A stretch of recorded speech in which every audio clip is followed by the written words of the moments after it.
The call came at 2:14 p.m.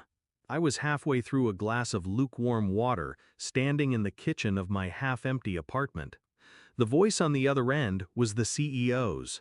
Polished, controlled, not friendly. "We need you back, now." I said nothing. "You're still under contract. You refuse, we sue." Behind his words I could hear the hum of a boardroom speakerphone, muffled coughs, shifting papers, the faint scratch of my name being written down somewhere it shouldn't be. He didn't say why, but I already knew. Her promotion had been public. The photos of her, my wife, shaking hands, smiling that smile I'd once mistaken for warmth. Then the call 2 days later. "Your contribution was replaceable, sweetheart," she'd said. Sweetheart like a knife in the ribs. And she'd fired me. I'd walked out of that office with my head high, my role gutted, my marriage fractured into polite silence.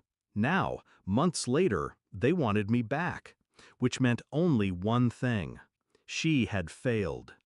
I replayed the day she'd told me I was done. She'd leaned against the conference table, arms folded, looking down at me as though she'd just finished scraping something unpleasant off her shoe. "You'll land somewhere else," she'd said. "You always do." That day, I'd said nothing, but the words had stayed lodged behind my teeth, bitter and sharp. We'd met at that company, climbed side by side. She'd whispered strategies into my ear at night, borrowed my contacts, my ideas, my leverage. When the VP position opened, she'd asked me, no, insisted, that I mentor her through the pitch. I'd done it. Every detail, every angle. 2 weeks later, she had my job. The official story? Restructuring. Different vision. The truth? I was competition, and competition was something she didn't allow in her bed. I told myself it was just business, that her ambition had swallowed her empathy whole. But late at night, I'd see the way she smiled into her phone, the sudden quiet when I walked into a room. It wasn't just my job she'd taken. I started collecting pieces without making a sound. Email archives, client contracts, internal forecasts, the small things she'd forgotten I still had access to. Then the client list. 4 top accounts gone in 8 weeks. 80 million in lost revenue. I didn't ask her why. I didn't call. I didn't confront. Instead, I visited old contacts. Not as a friend, not as a favor, just to listen. The story was always the same. Bad pitches, missed deadlines, arrogance where there should have been negotiation.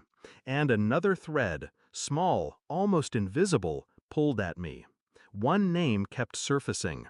Marcus Hale. I knew him, or rather, I knew the kind of man he was. Her late nights, her hushed calls, they all lined up neatly now. She hadn't just taken my job, she'd replaced me entirely. I didn't rage. Rage is loud, wasteful. I waited. The final piece arrived in a manila envelope. Financials, expense reports, 2 hotel receipts in her name, both signed by Hale, dated 3 months before she'd fired me. I closed the folder, set it on my desk, and stared at the wall until the shadows shifted. When I saw her next, it was in the boardroom. She didn't know I'd been reinstated. The CEO's order had been absolute. I was back. She walked in, heels sharp against the marble, stopped dead when she saw me in my old chair. I slid the envelope across the table. Read it. Her hands didn't move, but her face did, just enough. "You think you know everything," she whispered.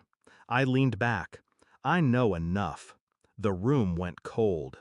I didn't fire her. That would have been mercy. Instead, I let the documents move through the right channels. Compliance, legal, HR. Her affair with Hale was a breach of policy. So was the use of company funds. By the end of the week, her title was gone. The press release said she'd resigned to pursue personal opportunities. She called me that night. Not to apologize, she'd never waste breath on that. but to ask how long I'd known. Since before they called me back, I said. Silence. You waited, she said finally. Yes. Her breath caught, not from sadness, from realizing she'd been living in a trap I'd set months before she'd seen the bars. I didn't see her again. Hale kept his job, but his reputation fractured. Word travels fast when you know which mouths to feed. As for me, I walked back into that office on my own terms, took my projects, my clients, my leverage.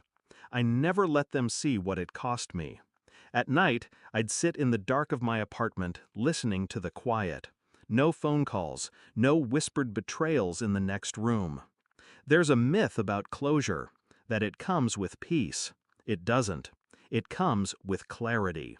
She thought I was replaceable. Now she knows the truth. So does everyone else.